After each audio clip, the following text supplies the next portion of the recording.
Tom, you are here also in your capacity as co-chair of the program committee, which is the committee which has to see that the program of IUCN will be developed in an integrated, coordinated way, forward-looking way.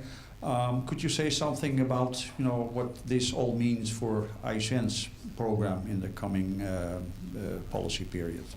Well, I think that the membership so far, and which is quite extraordinary, I think, put forward more than 150 motions, if I remember well, of which we are busy trying to incorporate in the program. I think about 126.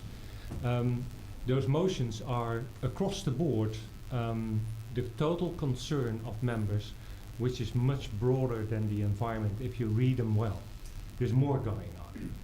And that more going on means more interlinkages with other policies.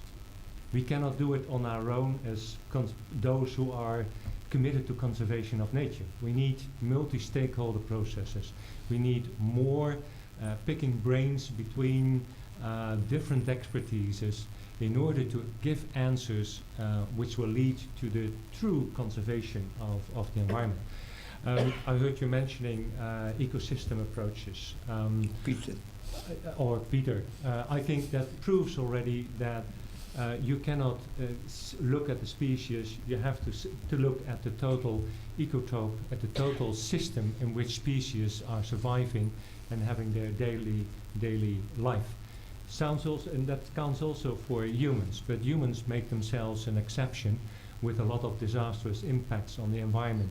So that means that the human well-being needs to be taken into account. And I think there IUCN can bring new flavor, new opportunities for policy making.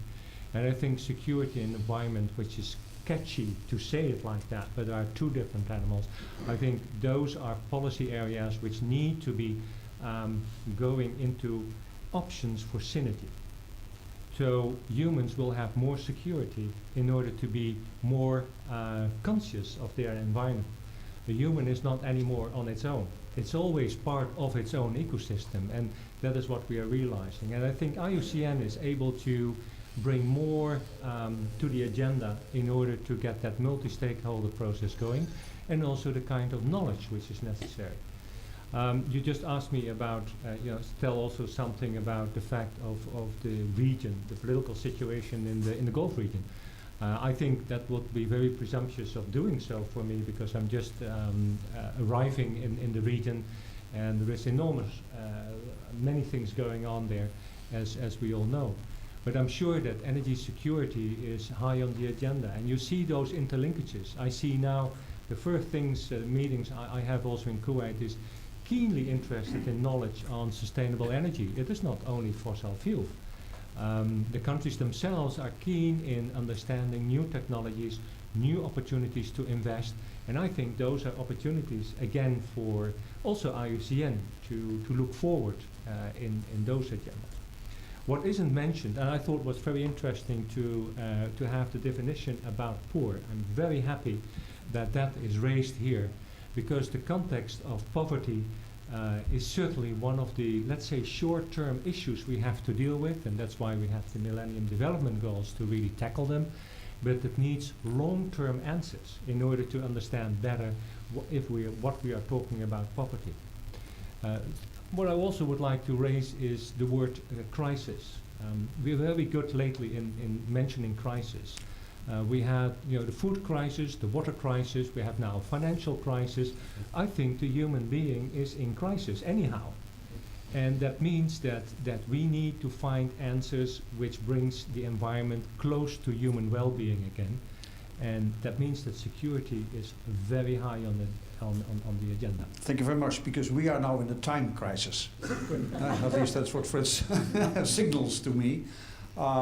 Thank you very much. We had, direct reports on major hotspots from a security and environmental security perspective in the world. We had positive, reactions. I think I was very happy with what Suzanne said. You said about 2 major institutions which have to give a form to the international collaboration on this. So I thank you very, very much for your clear and frank reactions. This was Wouter Wieding for CNN in Barcelona. Now back to the studio with Frits.